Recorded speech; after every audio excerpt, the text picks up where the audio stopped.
Hi everyone, welcome to SystemEver. In this video, we are going to explore about purchase request approval menu. And this program is related with purchase request menu and the whole activity of purchase process. As we know, when we make purchase request, we need approval from the manager on related department. For example, procurement department is the department who in charge to give the approval, and the approval PIC is from procurement department too. So, the PIC have to access this menu and fill the related data. So the approval PIC can read the detail and give us the approval. And then, we have to know the first one of the essential differentiation between confirmation and approval. Confirmation is only check the general information.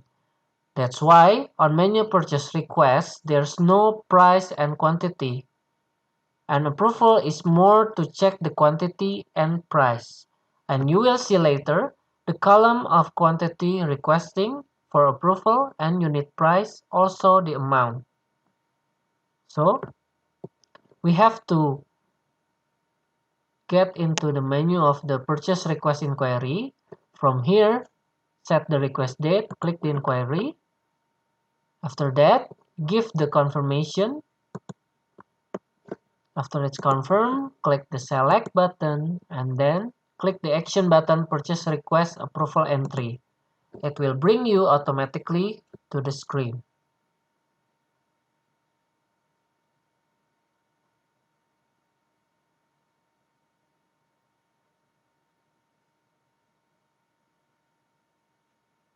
So the screen and also the data will pop out automatically.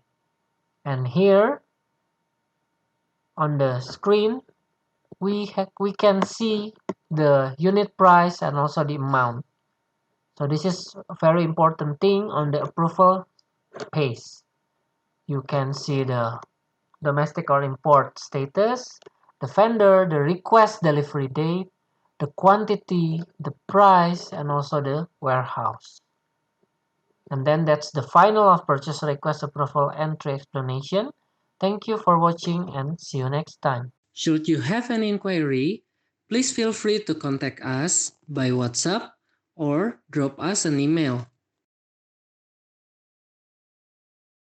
SystemEver, making your business better.